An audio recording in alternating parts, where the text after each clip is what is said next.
안녕하세요, 영구입니다. 제가 살고 있는 곳에는 비가 추적추적 내리고 있습니다. 마치 지난주 0승 6패로 차갑게 식어버린 롯데의 페이스 같이 말이죠. 경기 하이라이트가 아닌 일반적인 쇼츠 영상을 올리려다가도 인상적인 활약을 하는 선수가 없었습니다. 그나마 야수들 중에서는 레이에스와 이학주, 투수진 중에서는 전미르 선수가 좋았다는 것 말고는 할 얘기가 없었어요. 지금껏 18경기를 하는 동안 4승 14패. 타고 투저의 시즌이 접어들었음에도 불구하고 야수들의 득점 생산력은 너무나도 미비합니다. 팀 홈런은 SSG의 최정 선수가 기록한 8개의 홈런보다 1개 부족한 7개를 기록 중입니다. 홈런이야 팀 야수들의 구성 상황에 따라서 달라질 수 있으니까 득점을 받는데 9위인 삼성보다 32점이나 차이가 나면서 최하위에 처져 있습니다. 다른 걸 다 떠나서 팀 출루율이 3할 1푼 4리로 리그 최하위에 위치해 있으면서 기회조차 많이 만들어내지 못했다는 얘기도 있죠. FA 영입으로 4년간 130억을 받게 되는 유강남과 노진혁 선수는 계속되는 부진으로 인해서 퓨처스 리그로 내려간 상황이고요. 적극적인 스윙을 지시를 받았는데 스트라이크를 적극적으로 공략하는 게 아니고 무지성으로 스윙만 돌리는 걸로 잘못 이해하고 있는 게 아니냐라는 조롱까지 듣게 되고 있습니다.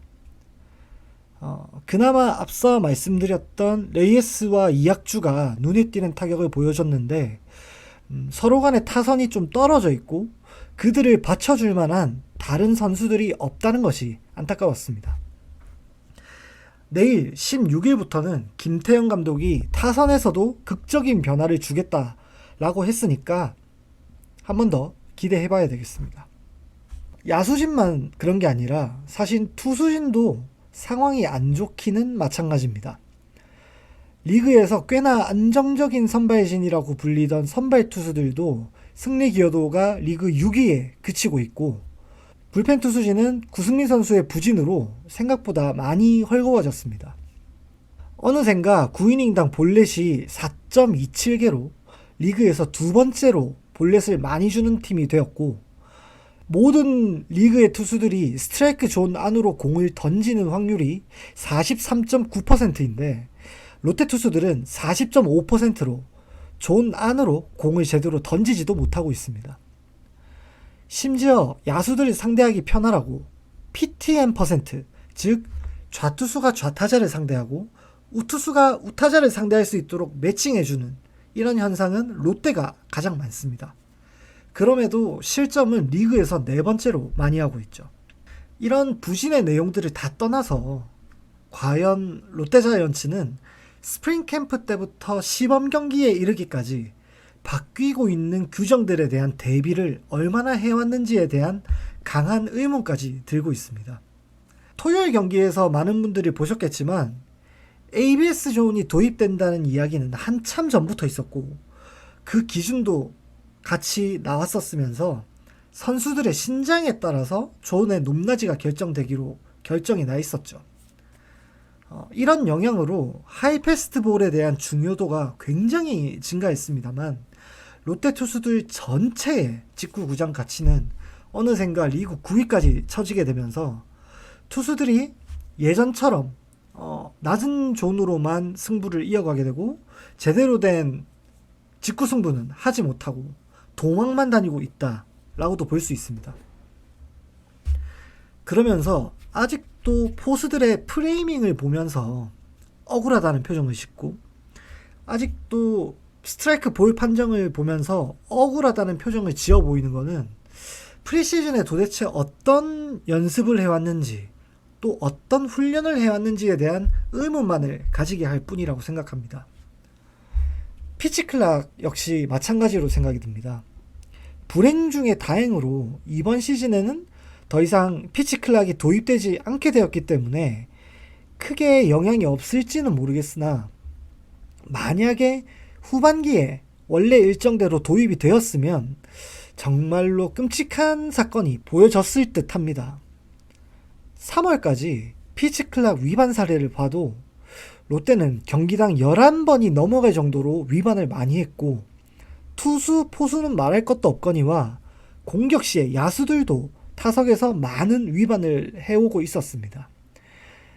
이 정도만 봐도 사전에 전혀 준비가 되어 있지 않았다라고도 생각할 수밖에 없게 된 것이죠. 바뀐 규정만 생각할 게 아니고 그냥 전반적인 준비가 부족했던 것은 아닌가 하는 생각도 듭니다. 개막 전에 등록되었던 28명의 1군 엔트리 중에서 4월 15일까지 1군에서 살아남은 선수는 18명에 불과합니다. 팀 내에서 가장 좋은 퍼포먼스를 보여줄 것으로 예상되는, 그리고 1군에서 가장 활용도가 있을 것으로 예상되는 선수들 중에 10명이 컨디션이 좋지 못하거나 활용할 수 없는 수준으로 떨어졌다 라는 의미로 해석할 수 있겠습니다. 이는 선수들의 부진도 책임을 면하기는 어렵겠지만은 코칭 스태프도 마찬가지라고 봐야 됩니다. 코칭 자체가 부족해서 선수들의 퍼포먼스가 많이 올라오지 못한 것일 수도 있고, 팀 내 선수들에 대한 정확한 평가가 이루어지지 못했다라는 반증도 되는 거죠. 몇 년 동안 30대에 접어드는 1.5군급 선수들을 많이 정리하고 젊은 선수들에게 그 자리를 주면서 장기적인 관점으로 준비를 해오던 그런 팀이 24시즌을 앞두고는 전준우 선수의 4년 재계약을 시작으로 진해수, 김민성, 오선진 등 33살이 넘어가는 베테랑 선수들을 다시 영입하면서 당장의 승리를 위해서 노력하겠다라는 기조를 보였지만 현실은 4승 14패, 리그 최하위에 위치하게 되었습니다. 감독 부임 1년차에서 나오는 시행착오라고 넘기기에는 시즌 전부터 깎아내온 살점이 너무 많다라고 느껴지는 대목입니다. 0승 6패라는 주간 기록은 그 어떤 변명으로도 정당화하기 힘든 기록이라고 생각합니다. 특히나 롯데만큼 연봉을 많이 받는 팀이라면 말이죠. 제가 준비한 내용은 여기까지입니다. 댓글로 여러분의 의견도 많이 남겨주시기 바라고 구독, 좋아요, 알림 설정까지 부탁을 드리면서 다음에는 조금 더 희망적인 이야기를 들고 오고 싶습니다. 아니, 들고 오겠습니다. 지금까지 영구였고요. 시청해주셔서 감사합니다.